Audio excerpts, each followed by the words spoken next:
Topic pala natin ngayon mga kasari ay about sa pag-repack and share ko lang din sa inyo kung magkano yung binabayaran naming bill sa isang buwan. So tara!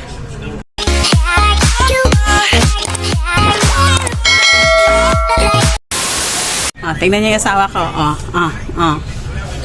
Nasa mood sumayaw. Kasi sana.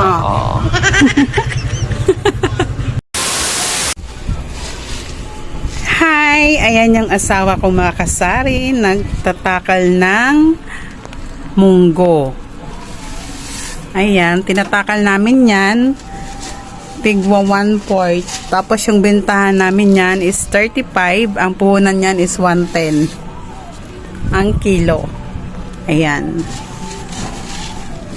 Sipag talaga nung tulalab ko Kailangan kasi ganyan mga kasari. Magtulungan kayo mag-asawa para may binta kayo. Tapos, asan yung ano? Ayan siya, ayan. Ganyan yung 1/4. Nasaan na yung harina? Tapos mamaya, yung harina naman yung itatakal. Ayan. Kunti lang naman yan. 2 kilo lang, tulab no? 2 kilo lang yan mga kasari. Happy Monday sa atin lahat. Ngayon pala ay Lunes, January 22, 2024. Ayan, marami pa rin nakaparking dito sa harap ng tindahan namin dahil malapit kami sa NLEX. Ayan, yung mga nagtatrabaho sa NLEX andyan nagpa-parking. Tapos nagbabayad sila ng 20 dyan sa pinsan ng asawa ko. Hanggang doon, ayan.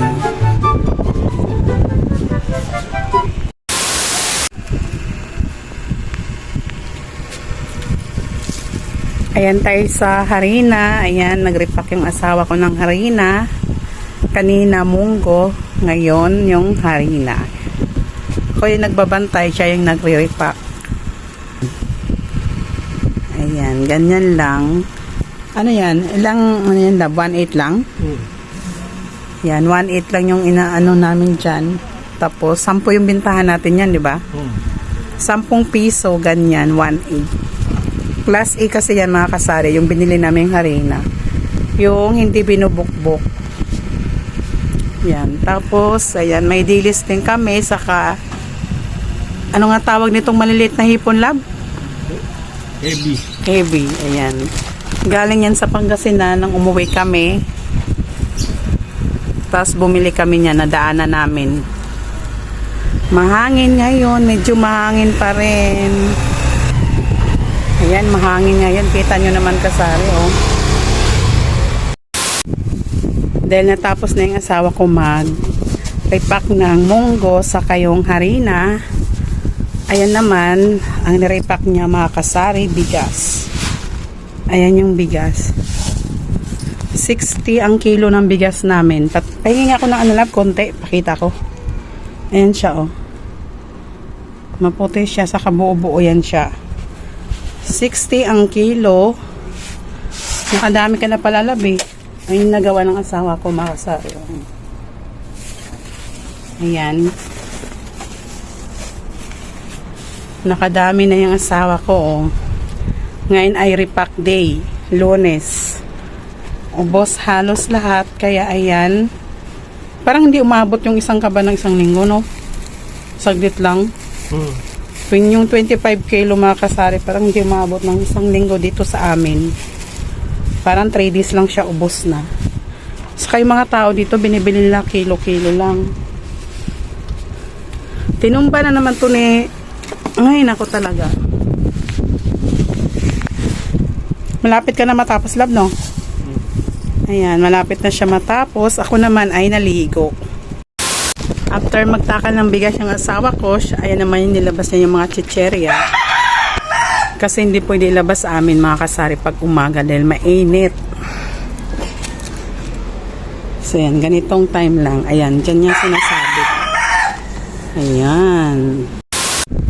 Ayan, tapos na yung asawa ko magtakal ng bigas. Habang nagtatakal siya kasari, ako naman ay naligo. Tapos dahil tapos na siya ngayon, siya naman yung maliligo. Salitan kami ganun. So, isi-share ko lang din sa inyo yung bill namin ng kuryente dito sa tindahan. Kung magkano. Yung gamit namin sa aming tindahan mga kasari, ayan, isang ref, ayan, isang inverter na ref, saka itong isang luma. Nag-start kami nagtindahan, ito yung una naming ref. Galing dati sa nangupahan kasi kami dati ng asawa ko, ito yung gamit namin. So, nag-open kami ng tindahan, ito yung ref namin una. And then, ayan yung nabili namin, ayan. Nakabili na kami ng ref. Ayan yung gamit namin. Tapos, ito, isang wifi para sa CCTV. Ayan. Tapos, yan, charger ng cellphone. Tapos, isang electric fan. Dalawang ilaw. Ay, isa. Ayun. Tapos, sa labas pala, may isa. Bali, tatlo. So, ayan yung gamit namin dito sa tindahan. Hindi ko lang binuksan yung isang ilaw na yan. Dahil maliwanag naman, sayang yung kuryente. So, yun yung gamit namin mga kasari. Pinakita ko na sa inyo. Ayan. Ayan. Tapos, dati itong tindahan ni nanay sa mother-in-law ko. Tapos, binuksan namin kasi nga nawalan kami ng trabaho nung panahon ng pandemic. Ayan. So, pinalagyan ng father-in-law ko ng sariling kontador. Ayan yung bill namin sa isang buwan. 1,422. Last month naman, parang ganyan lang din yung bill namin. Dati, umabot kami ng 2,500. Yung mayroon pa kaming Joy Ice, yung ice cream. So, binalik ko dahil ang lakas sa kuryente, di ba? Halos 1,000 yung dinagdag. Kaya, ayun, binalik namin. Tapos, hindi naman siya masyadong mabenta. Inano ko lang siya, mga 3 months, binalik ko na din siya kasi nga malakas sa kuryente. Parang yung binta namin napupunta lang doon. Kaya binalik namin. So, ito yung bill namin sa isang buwan. Maganda kasi pag may sariling kontador yung tindahan. Tapos yung sa loob ng bahay, iba din yung kontador niyan mga kasari. Kaya, kitang-kita mo kung magkano yung nagagamit sa tindahan. Ayan. Ayan lang namang gamit namin, 2 ref. Tapos 3 ilaw. Ayan lang. Medyo maano, ayan, madilim, umaambon. Ayan. Maambon. Ngayon pala ay 40 days ni Tita Dors, kapatid ni Tatay. Kaya maraming tao dyan sa labas. Ayan. Kita nyo? Ayan. 40 days ngayon ni Auntie Dors. Tapos yung asawa ko, umakyat na sa taas, naliligo na. Kasi nga, ganun yung ginagawa namin sa litan. Pag ako naliliko, siya kung ano-anong ginagawa niya dito sa baba. Sinabihan ko magtakal ng ganun munggo saka yun, yung harina sa kabigas. Tapos siya ngayon, siya naman ang naliligo ngayon. Ako naman yung nagbablog. Ayan mga kasari, naambon na. Kaya pag umaambon, ganyan na umaambon, medyo matumal ang tindahan. Sa inyo din ba? Ang oras naman natin ay 2:14. Ayan. 2:14 ng hapon. Maya-maya pa yung dadagsa ng mga customer, mga 5 starting ganyan.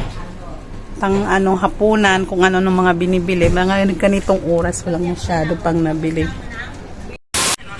Hello mga kasari, tignan nyo, may bisita ako.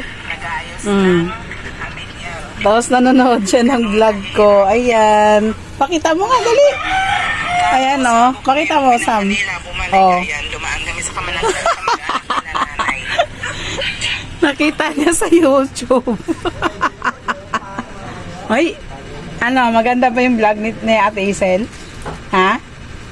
Opo. Ay, nahiya. Ayan, oh. Hi ka. Sam, mag-hi ka. Hi, sabihin mo. Hi. Ay, mahiyain yan. Nanoon sa vlog namin.